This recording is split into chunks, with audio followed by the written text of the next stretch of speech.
नमस्कार। ईएनटी समाधान में आप सभी को फिर से हार्दिक स्वागत है। आज हम बात करेंगे unusual foreign body in A throat. हमारे ईएनटी प्रैक्टिस में हमने काफ़ी केसेस देखा है, तरह तरह का फॉरेन बॉडी गले में फंस कर आते हैं। स्पेशली हमारा अरुणाचल प्रदेश में हमने ये कोइन जो है काफ़ी देखा है केसेस। स्पेशली जो बच्चे हैं बिलो 4 इयर्स ये कोइन खेलते हैं, मुंह में डाल देते हैं और अचानक गले में चले जाते हैं और पेरेंट्स जो है पैनिक हो जाता है और कंफ्यूज हो जाता है। इसलिए आज हम बात करेंगे ऐसे सिचुएशंस में हमें क्या करना चाहिए और क्या नहीं करना चाहिए। सबसे पहले अगर ऐसे सिचुएशंस में आपको पैनिक नहीं होना है, हमें आइडेंटिफाई करने की कोशिश करना है ये कोइन जो है गले में फूड पाइप में है या फिर विंड पाइप में है। फूड पाइप मतलब जहाँ पर खाना जाते हैं, विंड पाइप मतलब जहाँ से हम सांस लेते हैं। अगर ये फूड पाइप में है तो इनिशियली थोड़ा सा चोकिंग होंगे, उसके बाद वॉमिटिंग। बच्चे जो है जब रोएंगे और ड्रूलिंग होंगे, पानी निकलेंगे, ज़्यादा थूक निकलेंगे और कुछ खाने के लिए करेंगे तो खा नहीं सकेंगे।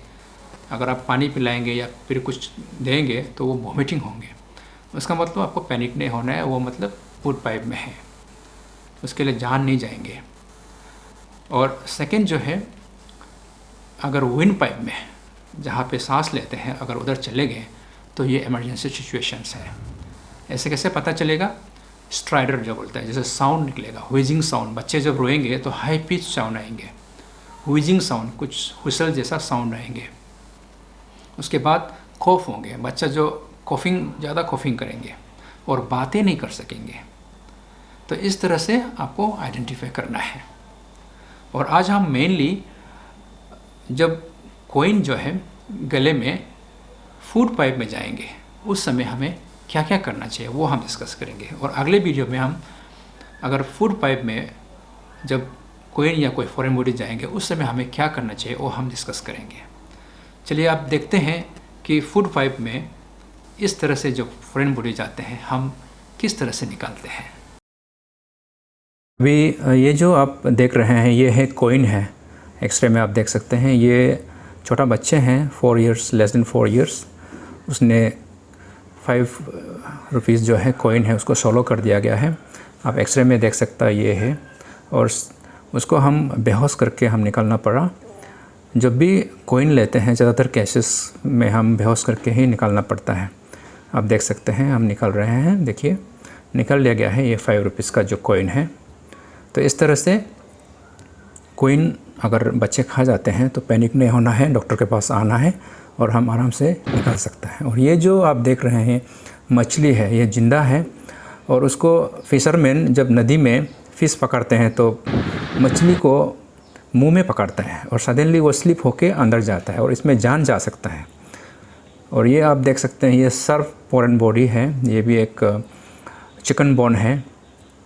ये बहुत सर्फ थे इसलिए हमने उसको बेहोश करके निकालना पड़ा। ये जो इसका सर्फनेस का वजह से ना अंदर ना बाहर इस तरह से फंस गया था, दोनों साइड में पॉइंटेड है। इसका कारण से बहुत दिक्कत हुआ निकालने के लिए।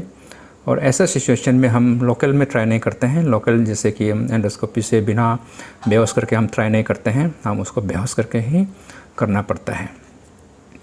तो इस तरह से हमने उसको निकाल लिया है। ये बहुत पेनफुल कंडीशन है। और ये है सर्फ फॉरेन बॉडी, ये भी चिकन बोन ही है। ये जो आए थे काफ़ी इंटीरियर प्लेस मेचुका से लॉकडाउन पीरियड में, उसको यहाँ पहुँचते पहुँचते 14 डेज़ लगा। काफ़ी दिक्कत हुआ उनको यहाँ आने में और हमने उसको बेहोश करके ही निकला है। इसको भी बेहोश करके निकालना पड़ता है क्योंकि अगर ये जो बेहोश नहीं करके निकलेंगे तो कॉम्प्लिकेशंस हो सकता है, परफोरेशन हो सकता है। तो ऐसे केसेस में आपको डॉक्टर के पास जल्दी आना है, अपना से लोकली ट्राई नहीं करना है। खाना खा के या फिर कुछ खेले वगैरह खा के उसको अंदर जाएगा ऐसा नहीं है। ऐसे केसेस में डॉक्टर ही उसको निकाल पाएगा।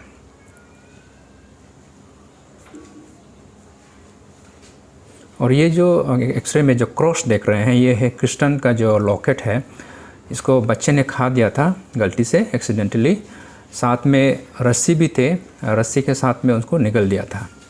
आप देख सकते हैं एंडोस्कोपी में कि रस्सी है, रस्सी का साथ में हम देख रहे हैं एंडोस्कोपी, रस्सी आप दिखाई दे रहे हैं। उसको हमने पकड़ने के लिए कोशिश किया है। आप देख सकते हैं ये छोटा सा एरिया है, छोटा सा गले है, छोटा बच्चा है। ये देखो रस्सी से हम खींच रहे हैं। रस्सी से खींचने से उसको खींच सकता है, रस्सी बाहर आ रही है, लेकिन वो जो आयरन पार्ट है, जो क्रॉस पार्ट है, वो अंदर रह जाता है। इसको बहुत तकलीफ़ से हमने कोशिश की है, लेकिन ऐसे केसेस में परफोरेशन हो सकता है, कॉम्प्लिकेशंस हो सकता है, सडन डेथ वगैरह हो सकता है और एसोफेगस को परफोरेट कर सकता है। तो ऐसा केसेस कभी कभी बहुत डिफ़िकल्ट होता है डॉक्टर के लिए भी और पेरेंट्स के लिए भी, और ऐसा केसेस को ही हम बाहर भेज देते हैं कभी कभी हायर सेंटर में।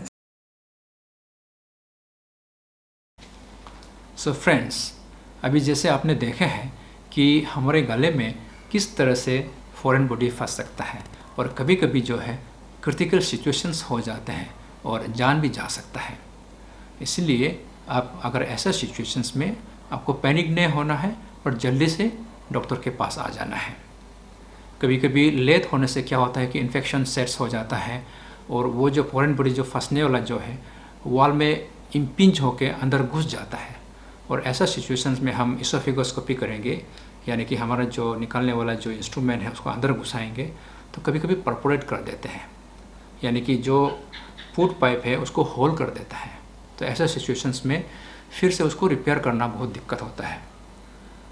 तो इसलिए आपको ऐसा सिचुएशंस में आपको पैनिक नहीं होना है, जल्दी से जल्दी डॉक्टर के पास आना है।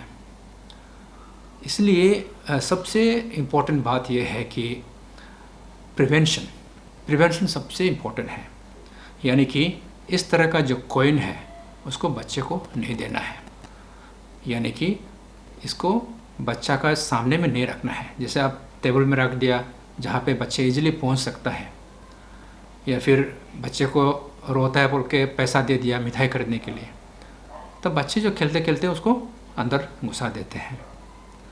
और कभी कभी ऐसा हो जाता है कि हमारा अपना केयरलेस से कुछ खाते समय अंदर में बड़ा बड़ा हड्डी जो है घुस जाते हैं, जैसे आपने वीडियोस में देखे हैं। और स्पेशली जब अल्कोहल दारू पीने का टाइम में इंटॉक्सिकेशन हो जाता है, इंटॉक्सिकेटेड मूड में अगर आप बड़ा बड़ा हड्डी जब खाएंगे तो उसमें भी अंदर में जाके वो फंस सकता है। ऐसे सिचुएशंस हमने काफ़ी देखा है, इसलिए दारू पीने का टाइम में भी ये सब चीज़ें नहीं खाना है, बड़ा बड़ा हड्डियाँ। सो फ्रेंड्स, आज के लिए इतना ही है। नेक्स्ट वीडियो में हम डिस्कस करेंगे कि अगर फॉरेन बॉडी जो है विंड पाइप में जाएंगे, यानी कि सांस लेने का जगह में जाएंगे, तो हम क्या क्या करना चाहिए, क्या क्या इमरजेंसी मेजर्स है जिससे हम अपना जान बचा सकता है। Till then stay safe. जय हिंद, जय भारत। Thank you.